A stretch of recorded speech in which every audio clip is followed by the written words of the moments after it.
थप्पड़ क्यों मारा? खा इसे, खा इसे, खा।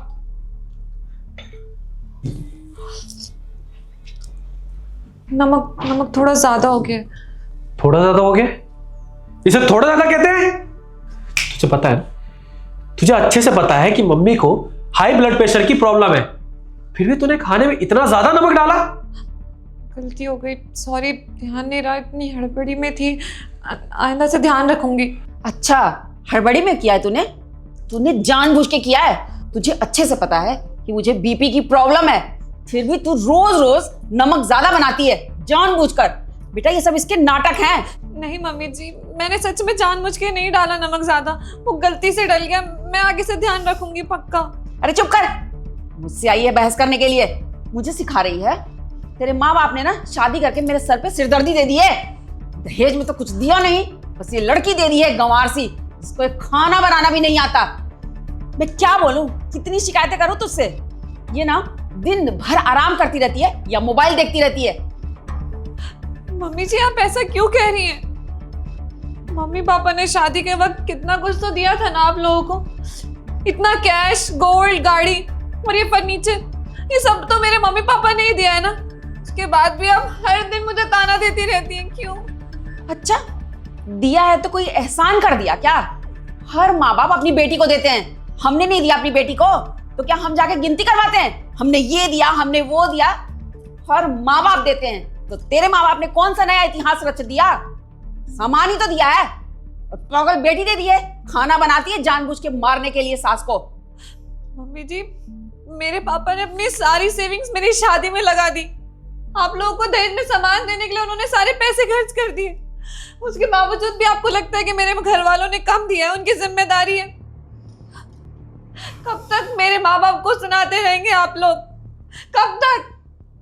और मैं इतना सब कुछ तो करती हूँ ना, घर में सारा घर का काम करती हूँ, उसके बावजूद अगर छोटी सी गलती मुझसे हो जाए तो मेरे ऊपर हाथ क्यों उठा दिया जाता है? कहिए ना, क्यों करती है आप मेरे साथ ऐसा? ज्योति, तुम्हारी हिम्मत कैसे मेरी माँ से ऊंची आवाज में बात करने की? तुम्हें कोई हक नहीं बनता कि तुम मेरी माँ से इस लहजे में बात करो। अगर आइंदा तुमने कभी ऊंची आवाज में बात की ना मेरी माँ से, तो मुझसे बुरा कोई नहीं होगा। निकाल दूंगा इस घर से, फिर जाके रहना अपने बाप के पास, समझी? बहू, तेरा दिमाग खराब है। तूने मेरे बेटे पे हाथ उठाया। तेरे माँ बाप ने तुझे इतना भी नहीं सिखाया? छोटी सी बात भी नहीं सिखाई क्या? पति परमेश्वर होता है। तू अपने परमेश्वर के ऊपर हाथ उठा रही है। तेरे घर में ये चलता होगा, मेरे घर में ये नहीं चलता।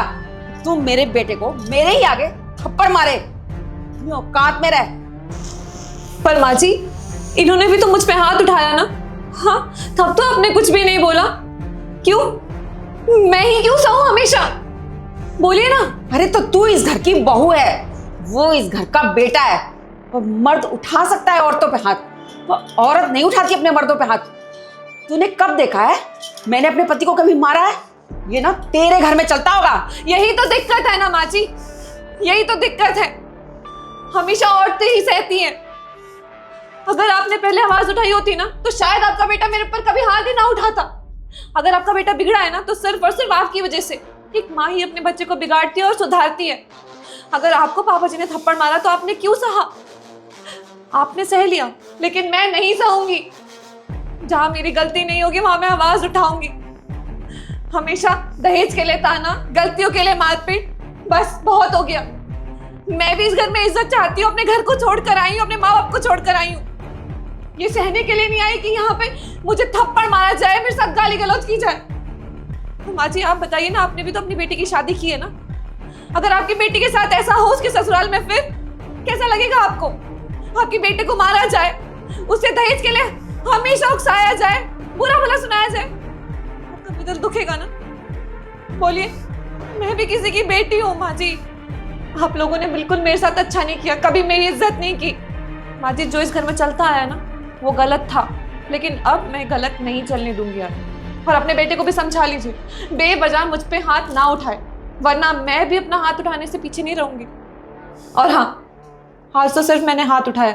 अगली बार आप दोनों में से किसी ने भी मुझे दहेज के लिए टॉर्चर किया या फिर मुझ पे हाथ उठाया तो मैं वुमेन हेल्पलाइन नंबर पे कॉल कर दूंगी, उन्हें बता दूंगी कि मेरे साथ यहाँ पे क्या कुछ नहीं होता है। देखिए, मैं अपने घर में खुशी खुशी रहना चाहती हूँ, लेकिन आप लोग मुझे मजबूर मत करिए, रिक्वेस्ट। बहू, मुझसे बहुत बड़ी गलती हो गई, मुझे ऐसा नहीं करना चाहिए था। तुम सही कह रही हो, एक औरत होते हुए मैं औरत का दर्द नहीं समझ सकी। मुझे लगा इस घर में आज तक मेरा ही शासन चलता आया है, आगे मेरा ही चलेगा, इसलिए मैंने दाल में ज़्यादा नमक डाल दिया था ताकि बहू को तू घर से निकाल सके। बहू, मुझे माफ़ कर दे। आज तूने जो बात बोली ना, मुझे दिल पे लग गई। शायद मेरी बेटी के साथ कोई करता तो मैं भी ये बर्दाश्त नहीं कर पाती। मुझे माफ़ कर दो, आइंदा मैं ध्यान रखूंगी, कभी ऐसा कुछ नहीं करूंगी। शर्म आनी चाहिए माँ आपको। आप भी एक बेटी की माँ हो, आप ये सब कैसे कर सकती हो? आपने दाल में अलग से नमक मिला दिया ताकि आप मुझे बोल सको, और मैं इसको गलत समझ के इस पे हाथ उठाऊं, इसको घर से निकाल दूं? जी माँ, मुझे आपको माँ बोलते हुए शर्म आती है। प्लीज मुझे माफ कर दो। मैं हमेशा ही अपनी माँ की बात सुनता रहा और तुम्हें ही गलत समझता रहा। बट आई प्रॉमिस कि आज के बाद मैं ऐसा मैं कभी नहीं करूंगा। अगर कुछ भी होगा ना, पहले मैं सच्चाई जानूंगा, उसके बाद ही कोई एक्शन लूंगा। प्लीज ज्योति, मुझे माफ कर दो। कोई बात